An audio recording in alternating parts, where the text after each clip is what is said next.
In its last 10 editions, the Tour de France has been won 6 times by a Brit and twice by a Slovenian. In terms of teams, Grenadiers took the upper hand with 7 wins, while UAE took 2 wins. And looking at this year's start list, starting with the defending champion at Team UAE, Pogacar remains the main favourite. There's no way around him, having won the UAE Tour, Tirreno Adriatico and the Tour of Slovenia, and taking a massive Strade Bianche win along the way. He comes in with a strong team, with his Super Domestique Maika also being in top form. Jumbo-Visma is taking on a massive challenge by aiming for both yellow and green. Part of the team is built around Van Aert, I'm thinking Laporte and Van Hooijdonk, with Bennett, who can be used on more diverse terrain. With the word being out there that Van Aert goes for green, it will be very hard for Jumbo to take it easy in the first week, given that a lot of the teams will be watching them to catch the break. As for GC, Jumbo-Visma comes in with 2 main contenders, Roglic and Vingegaard, with the latter of the two looking more impressive on the climbs during this year's Dauphiné, which was won by Roglic. Once they get to the mountains, Pogacar and his team will have to respond to both unless he decides to throw the gauntlet himself, which may well be his best option to complete his Tour de France hat-trick at age 23. Bryan Victorious comes in with some great stage hunters in the name of Teuns and Mohoric, and with both Caruso and Haig showing proper GC form. Where it comes to Caruso, except for the Vuelta a Andalusia, he rode into the top 10 of every stage race he entered this year.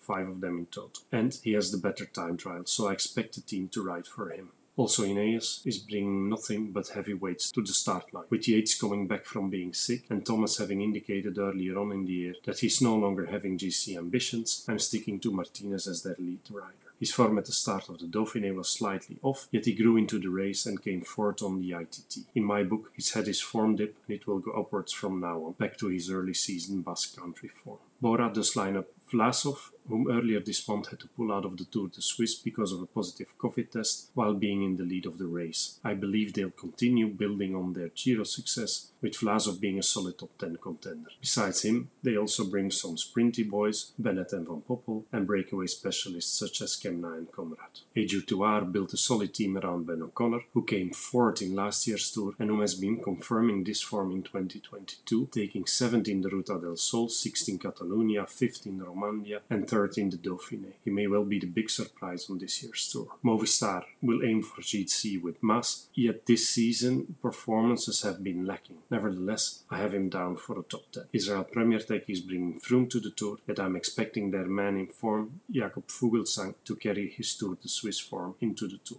So I also have him down for a top 10. At Française des Jeux, Pinot has announced not to chase GC and to aim for the polka dot jersey. This would entail that the GC pressure comes to Gaudu and Storer. With Storer's performance having been erratic the entire year, I'm assuming Gaudu is their best chance, yet I fear he'll just miss out of the top 10. That being said, I'm looking forward to see Kung mix it up in the cobble stage. Romain Bardet was in great form in the Giro, yet had to leave because of sickness. In case he carries his form, he should be in for a solid top 10, supported by Chris Hamilton. That being said, just like Pinot, he indicated not to be going for GC. Stage wins are his goal. To get freedom from the GC contenders, both Pinot and Bardet will have to drop time, so we'll know quick enough whether they're sticking to their word or not. This leaves me with one spot amongst my top 10 favorites, and I'm giving that one to Quintana. He seems to be carrying his early season form better than in the last 2 seasons, so I'm having high hopes he'll make it into the top 10.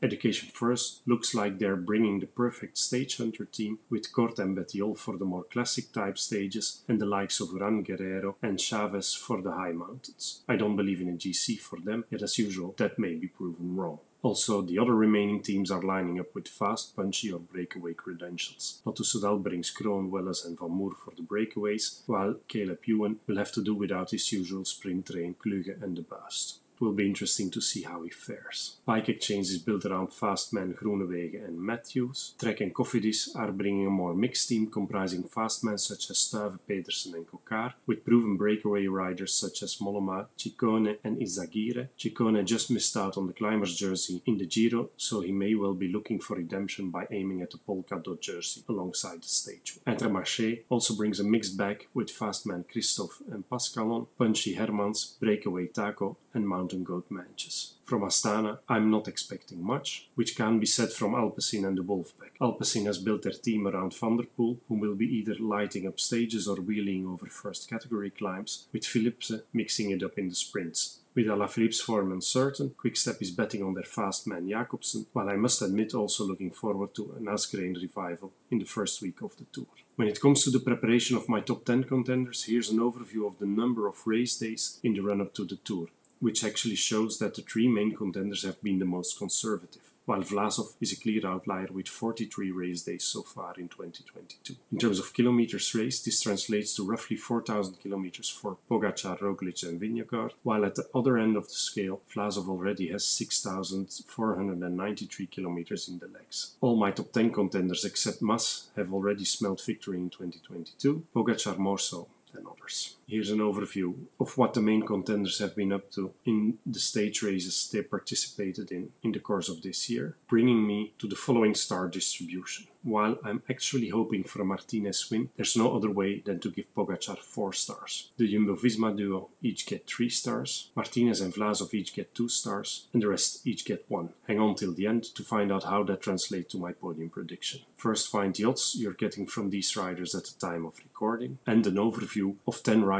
to watch for stage hunting. Please note that this is just a preliminary view and that I'll be trying to upload short daily top 10 predictions as the tour progresses. I'm expecting Wout van Aert for the green jersey and Thibaut Pinot for the polka dot jersey. In terms of podium prediction for the 109 Tour de France, I have Pogačar in the lead, followed by Vingegaard and Martinez.